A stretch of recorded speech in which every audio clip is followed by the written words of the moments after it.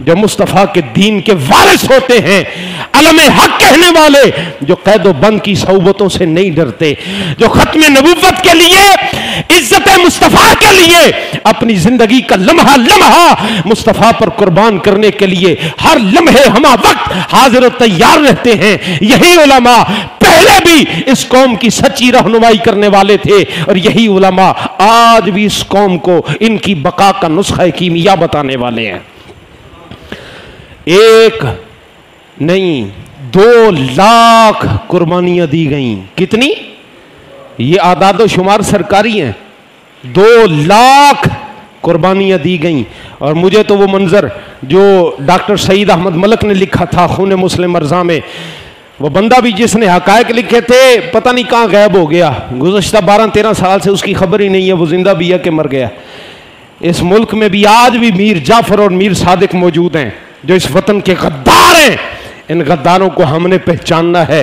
ہمارے اسلاف نے یہ وطن بنایا، اس کا تحفظ، اس کی بقا، اس کی عزت اور آبرو کے لیے قربانی ہم سب کا مشترکہ فرض بنتا ہے کہ ہم اپنے قربان ہونے والے اجداد اور اسلاف کی قربانیوں کا صلہ دیں، اور ہم ان کی قربانیوں کو یاد رکھیں۔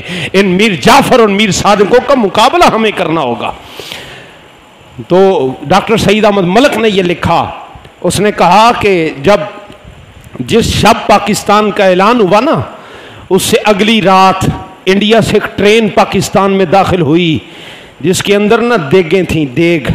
آپ نے دیکھا ہوگا بعض درباروں پر اور بعض مندروں میں لنگر کھانا بنانے کے لیے بڑا بڑا برتن استعمال کیا جاتا ہے، تو وہ برتن تھا کہ جس میں 2 من دال ایک وقت میں پکائی جاتی تھی۔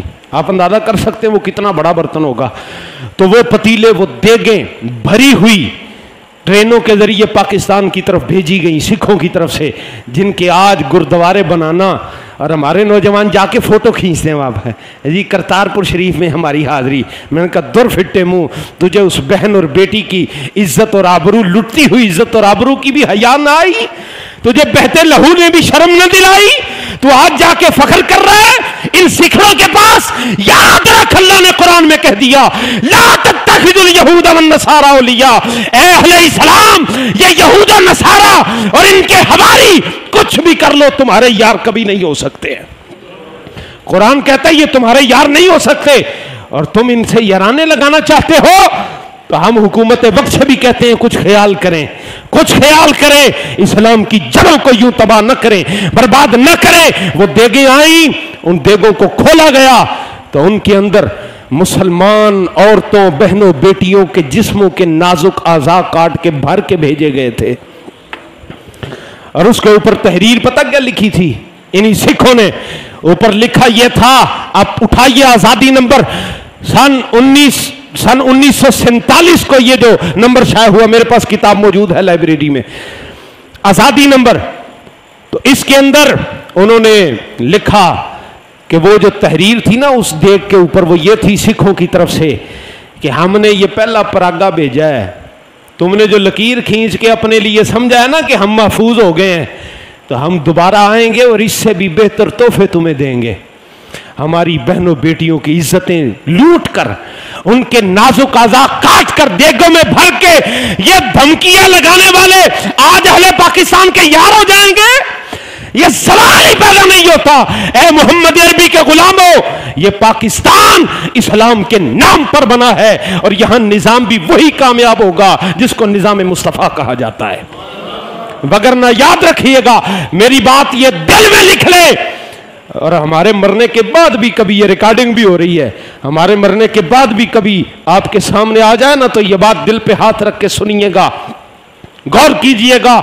آنے والی نسلوں کو بھی یہ کہتے ہیں پاکستان اس وقت خوشحال ہوگا جب اس وطن میں نظام مصطفیٰ نافذ ہوگا، وگرنہ دنیا بھر کے نظام لا کے ٹرائی کر کے دیکھ لیں، تبدیلی کا بھی تو مزہ چکھ لیا ہے نا۔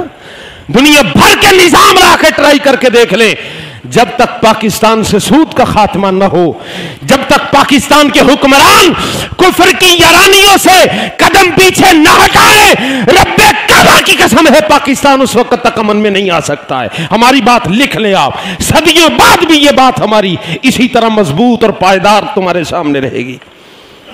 تو ہم سب کو مل جل کر ان شہداء کی قربانیوں کا صلہ دینا ہے۔ ہم نے وطن عزیز میں نظام مصطفیٰ نافذ کرنا ہے۔ ہمیں حکومتوں کا شوق نہیں ہے، ہمیں مال و زر کا شوق نہیں ہے، ہمیں دنیا کے مال و زر، عزت و جاہ، منصب کا شوق نہیں ہے۔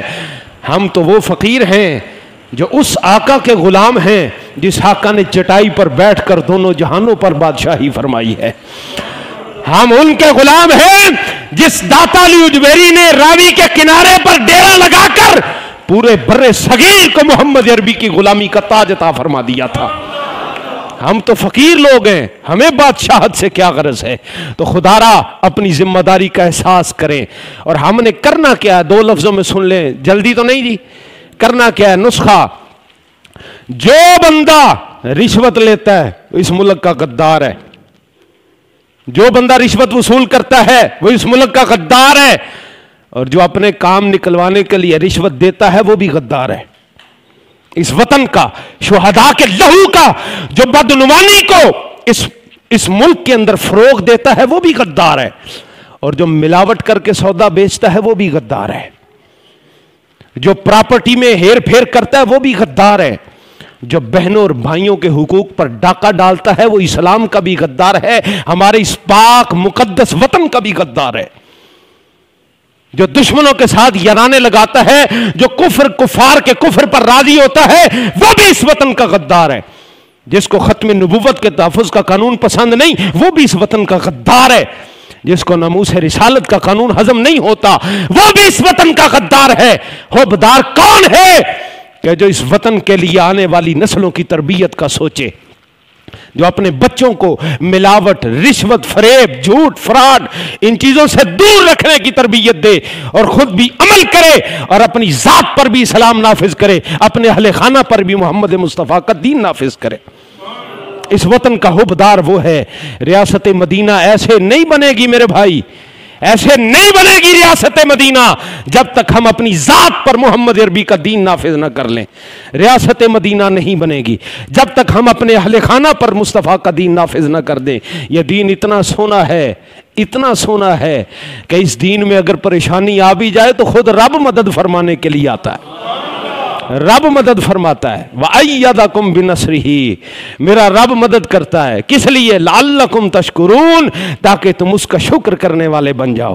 تو ہمیں شکرانہ باجے بجا کے ادا، جن باپوں نے اپنے چھوٹے بچوں کو باجے خرید کے دیے ہیں، میں ان کو کہوں گا خدا را یہ باجے ان سے واپس لے کے نا شام کو آج بیٹھنا، یاد کرنا اس بہو بیٹی کو، اس بچے کو جس کو ہوا میں اچھال کے سکھوں نے نیزے نیچے کیے تھے، یاد کرنا اس بوڑھے کو جس نے پاکستان کا نام لیا تھا تو سفید داڑھی سے پکڑ کے گلا کاٹ کے جب اس نے پانی مانگا تو اس کے منہ پر انہی ہندوؤں نے منہ کے اندر پیشاب کیا تھا۔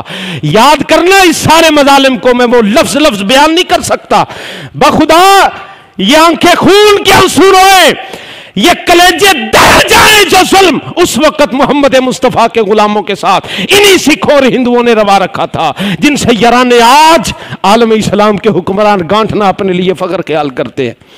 خدا را اپنے بچوں کو بتانا پاکستان ہم نے کیسے حاصل کیا تھا، اور کرنا یہ قرآن پکڑ کے چاہے خالی بسم اللہ الرحمن الرحیم پڑھ کے اپنے ان شہداء کو اصال ثواب کرنا، اور انہیں بتانا کہ بیٹا یہ وطن ہمارا گھر ہے، تمہیں ساری کائنات کی دولت بھی مل جائے اور امریکہ جیسے کروڑ اس وطن کے دشمن بھی تمہارے سامنے توپے تلواریں لے کے آ جائیں، مر جانا، لیکن اس پاک وطن کے ساتھ غداری کا تصور بھی کبھی نہ کرنا۔